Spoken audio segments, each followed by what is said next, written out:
Yeah, well, I mean, Postino, but what's that about? you know what? But we had the topic friendship of Mario and Pablo. So first we're gonna show a clip. Okay, just kidding, technical difficulties. It's okay.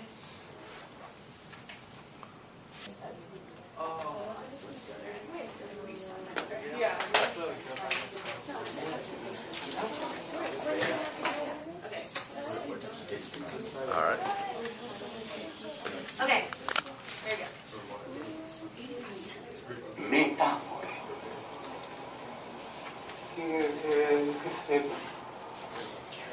Le metafore. Ma le metafore. E quando parli di una cosa paragonandola a un'altra. Che è una cosa che si usa nella poesia. Sì, anche. Per esempio? Per esempio, quando dici il cielo piange, che cosa vuol dire? Che sta piovendo. Ah sì, bravo. Questa è una metafora. L'amore è semplice. E beh, perché ci dà questo nome così complicato? Gli uomini non hanno niente a che vedere con la semplicità o la complessità delle cose.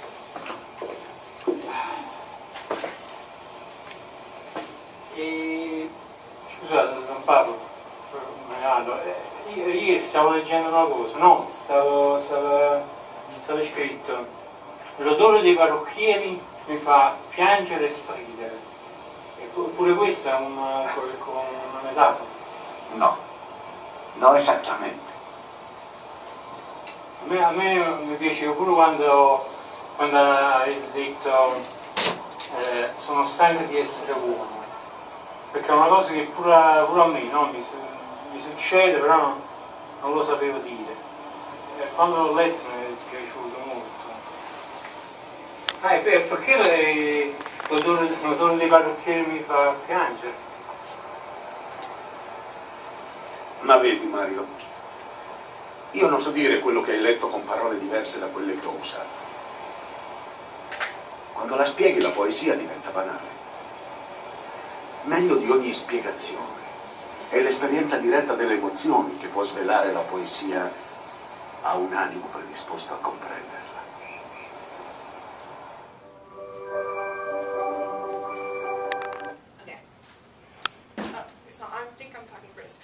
So basically, this is the first time that you really have an interaction between Mario and Neruda. Like they talked before, like he's brought the mail and stuff, and like the postman's like tried to communicate with Neruda in the past, like do you need me to like bring you anything? He's like no. This is the first time they really like had a really nice conversation and got to know each other.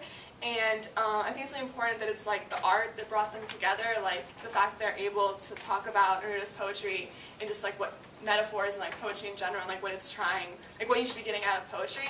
And so I think it kind of establishes the idea that like art's like universal, like everyone can find like something in it and like that connects or like speaks to them. And Paul said it earlier, just like in this class, like it's not about like structure or like of the poem, it's about like what you feel. That's what you said, right?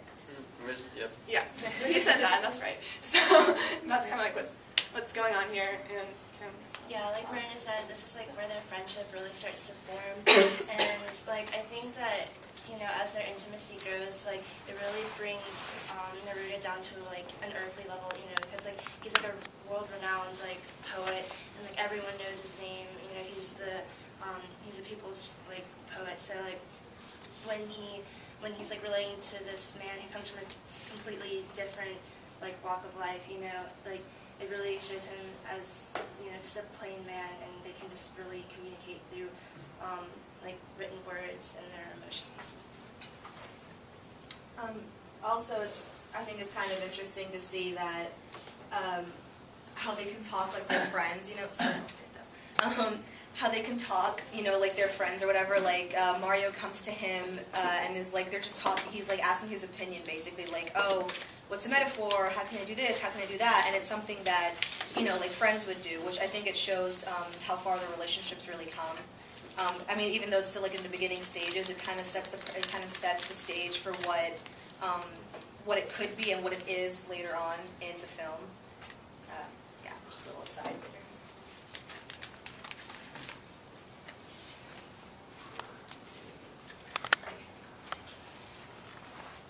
And there I go.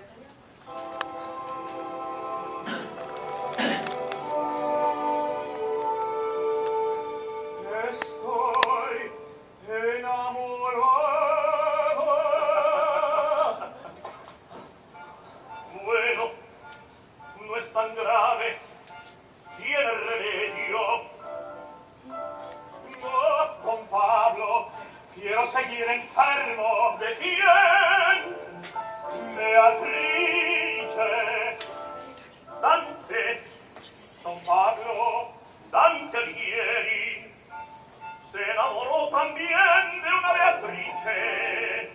Las Beatrices producen amores inconmensurables. Mario, ¿qué haces? Escribo el nombre de ese poeta con H. Dame, yo te lo escribo. Ay, bien. Gracias. Ya. Estoy enamorado, eso ya lo dijiste. Tienes que ayudarme. Yo, ahí estaba, frente a mí, me quedé mudo, no me salió una sola palabra. ¿Cómo no has hablado con ella? Casi nada. Me la quedé mirando y me enamoré. Así tan rápido, no, tan rápido no. Como 10 minutos. Después le pregunté cómo. Well, I guess this is just an example. It's like a slightly more intimate form of their friendship because Mario, like, he goes to him for the advice about the girl, and he just like the vulnerability of just trusting everything in him and getting his advice and how much he really values it. And it kind of sets up a mentoring relationship almost, where Neruda builds him up and gives him the confidence to talk to her and I guess form a real relationship with her. And he has the experience, and that's also something that I guess friends do.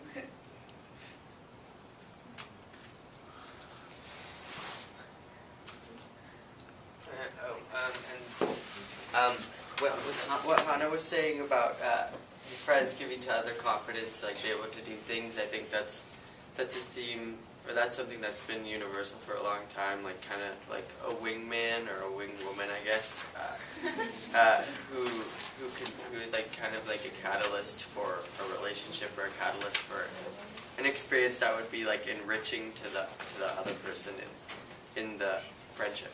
Okay, so now I was assigned to pick a poem about friendship by Pablo Neruda, and I guess I'll read the Spanish version first. It's called Amigo. Amigo, llévate lo que tú quieras, penetra tu mirada en los rincones, y si así lo deseas, yo te doy mi alma entera, con sus blancas avenidas y sus canciones. Amigo, con la tarde haz que se vaya este inútil y viejo deseo de vencer. Bebe de mi cántaro si tienes sed.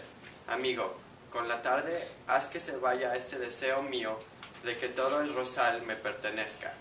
Amigo, si tienes hambre, come de mi pan. Todo, amigo, lo he hecho para ti. Todo esto que sin mirar verás en mi estancia desnuda. Todo esto que se eleva por los muros derechos, como mi corazón siempre buscando altura. Te sonríes, amigo. ¿Qué importa? Nadie sabe entregar en las manos lo que se esconde adentro.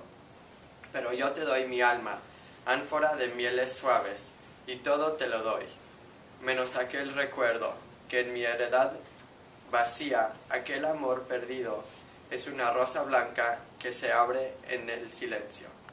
Por Pablo Neruda. Y luego la versión en inglés. Friend, take anything you want.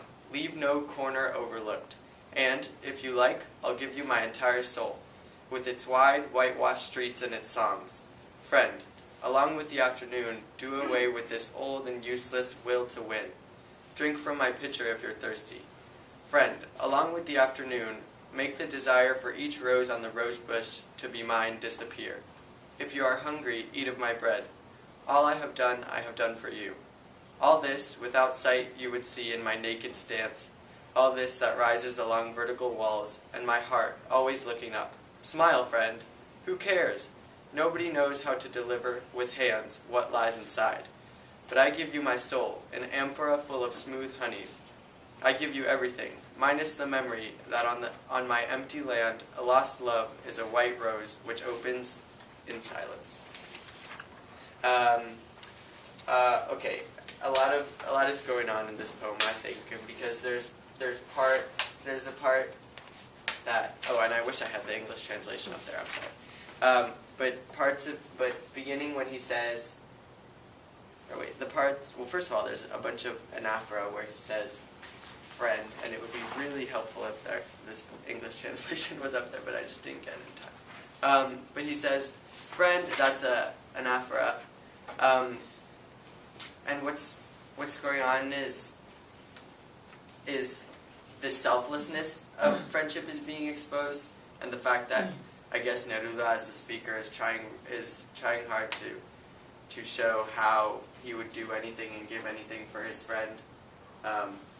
So there's that aspect of friendship, but then there's also the kind of opposite, more private side of friendship that everybody kind of wants to keep private, that you still struggle with jealousy and with greed, even though you're in such a close relationship with somebody. For instance, when he talks about the will to win and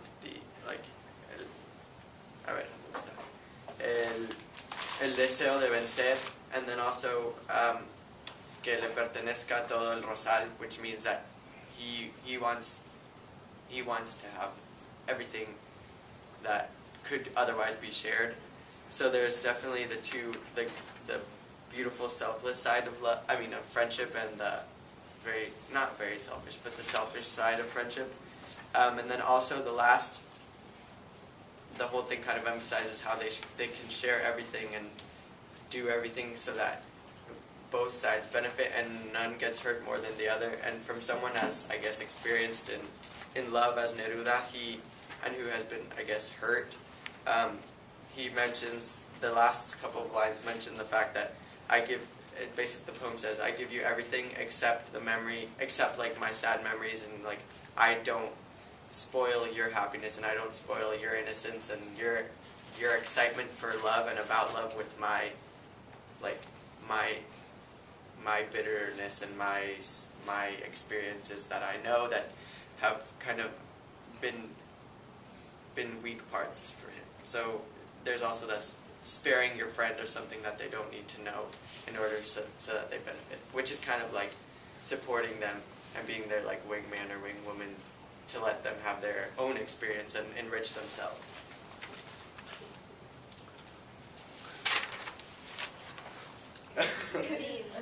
Bean. Bean. All right.